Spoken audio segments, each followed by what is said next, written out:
हर बार जब कैदी अपनी दवा लेता था तो वह चुपके से उसे थूक देता था।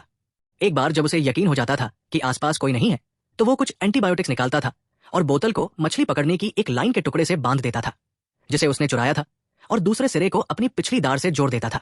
एक बार तैयार होने के बाद उसने बोतल को पूरा निगल लिया जिससे वो उसके पेट में चली गई। इसके बाद उसने लाइटर को अलग किया और चकमक पत्थर को अपने नाखून के नीचे दबा लिया।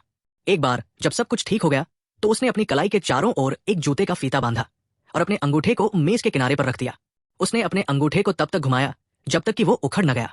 दर्द बहुत भयानक था लेकिन उसने अपने दांत पीस लिए और कुछ नहीं कहा। उसे पता था कि भागने का यही उसका एकमात्र मौका था।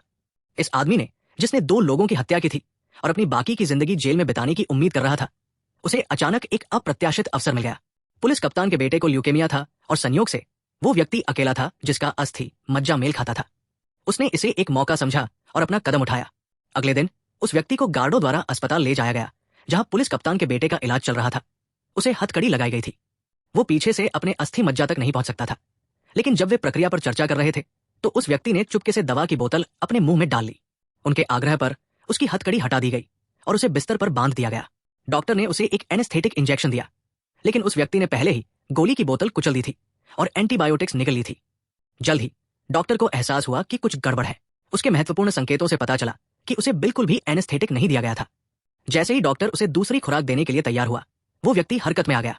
उसने अपनी आंखें खोली, बिस्तर से कूद गया और तुरंत पास के इथेनॉल में आग लगा दी, जिससे एक डॉक्टर मानव मशाल में बदल गया। हालांकि उसे एक गार्ड ने पैर में गोली मार दी। जैसे ही पुलिस कप्तान घटनास्थल पर पहुंचा, उस आदमी को पता था कि उसे भागना होगा। उसने एक डिफाइब्रिलेटर पकड़ा, कपड़े धोने की नाली में कूद गया और कपड़े धोने के कमरे में भाग गया। कपड़े धोने के कमरे में उसने डॉक्टर का सफेद कोट पहना और अपना भेष बदल लिया। उसे अपने टखने की बेड़ियां हटाने की जरूरत थी।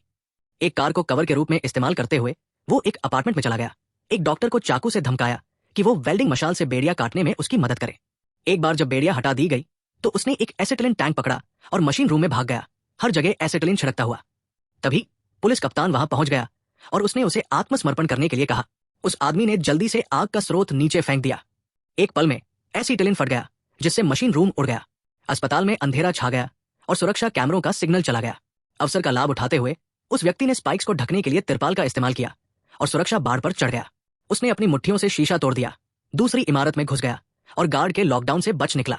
हाथ में कुल्हाड़ी लेकर उसने दीवार में एक बड़ा छेद कर दिया, फिर सीवर पाइप में घुस गया। जब दूसरी तरफ का मैनहोल खोला गया तो उसे आखिरकार आजादी का स्वाद मिला।